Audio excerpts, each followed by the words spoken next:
Hey, Shalom. First and foremost, I want to give all praise, honor, and glory to Yahweh, Bahashem Yahweh Shai, Bahashem Rakah HaKodash. A double honors to the elders and apostles, a great millstone who taught us this truth. Shalom to the hopeful elect. All right. Hey, we are at the end of this place, man. All right. At the end of slavery. Okay. Oppression. All right. And there's going to be a lot of things to take place, man. All right. Civil war is going to be one of them. Okay. A famine. All right. And these are things that starting off with the elders and apostles. All right. These are things that have been mentioned uh, frequently. All right. But here, let me play this little clip.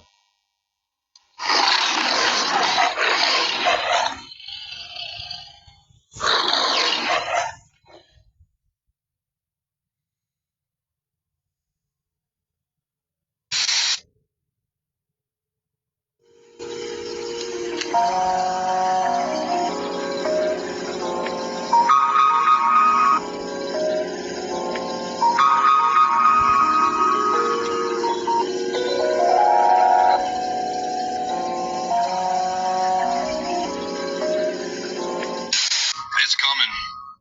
One of two things is going to happen in America real soon.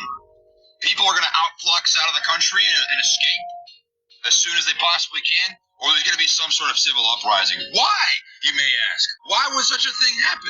Well, I'm sure you already know this as a fellow lower to middle class citizen of the country, and even probably an upper class citizen, because truly the problem in America is corporations and politicians and the IRS and these people who tax us up the wazoo. But we are going to reach a point in America soon, it won't be long, where people no longer can afford basic necessities. We've already reached this point, man, where people are losing hope, where they feel like there's no point. You look at the younger generation of kids out here, man, who are going to work, making $12 an hour to roll silverware and do dishes, man. They can't get ahead in life. They can't even afford an apartment at the wages they're getting paid. Yeah, guess what goes up year after year after year is prices. Gas gets more expensive. Food gets more expensive. Fun gets more expensive. I mean, dude, we're people. We can't just live, work, and die. But that's what people feel like now. People feel like they'll never be able to buy a home. And because of this, what's the point of working? People feel like they can't afford to have families. So what's going to happen? Population's going to collapse. And this is going to lead to one of two places, man. People are going to leave these conditions because what's the point? Or they're going to say, you know what, man? I'm a rat and I'm cornered. And if you're going to kill me, I'm going to bite your ankle on the way out. If you get enough rats in that corner, man, they can take down the person that's trying to kill them.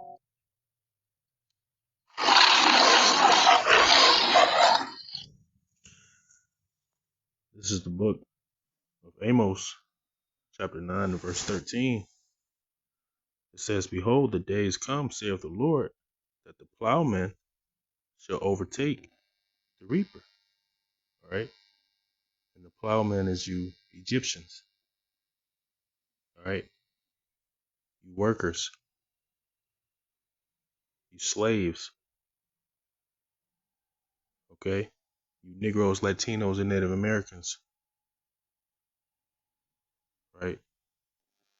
It says, the plowman shall overtake the reaper, and the trader of grapes, him that soweth. It says him that soweth seed. Right. So the ones that's doing all the work, right? All the grunt work, the labor, okay? They're gonna overtake the ones who are reaping the benefits, the reapers. Okay? Hey, the scripture says that thus with violence, right? This place has to be cast down with violence. Okay, great violence. And what he's speaking about is a civil war. Okay, he's speaking about people or the workers turning against the corporations. All right. It says, "In the mountains shall drop sweet wine, and all the hills shall melt." All right.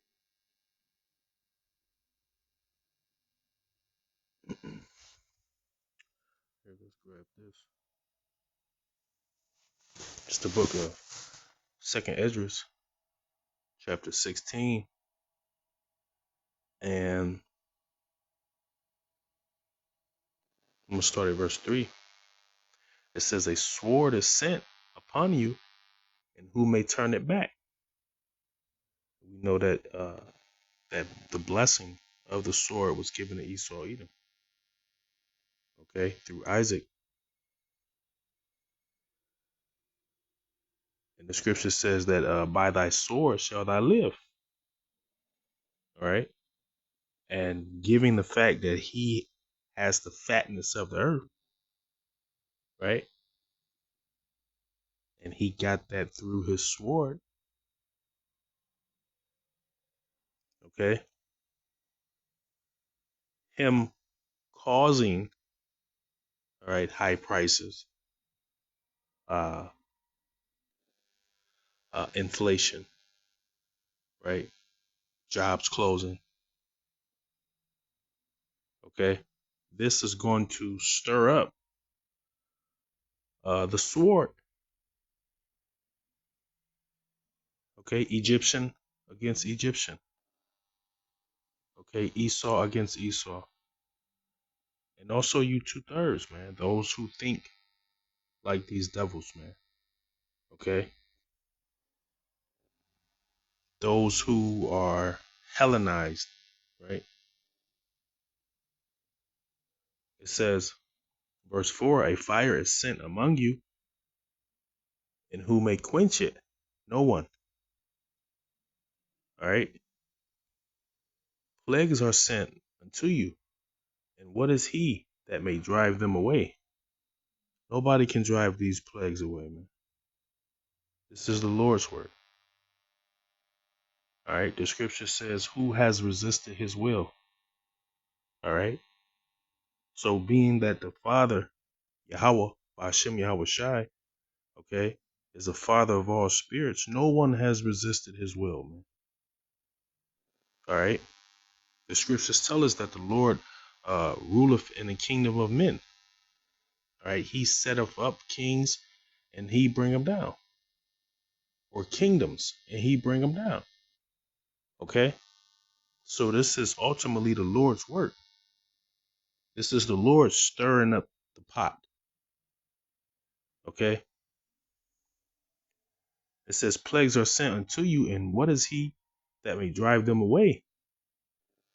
May a man drive away a hungry lion in the woods? No, there's nothing you can do, right? There's nothing you can do to stop a hungry lion. If he see a lamb or sheep or a little goat or a horse, right, and he hungry, there is nothing you can do to stop him from going after it. Okay? It says, "Or may anyone quench the fire and stubble when it hath begun to burn?" No. All right. Once these things take off or start up, it's a snowball effect. All right. These things are not going to stop. Okay.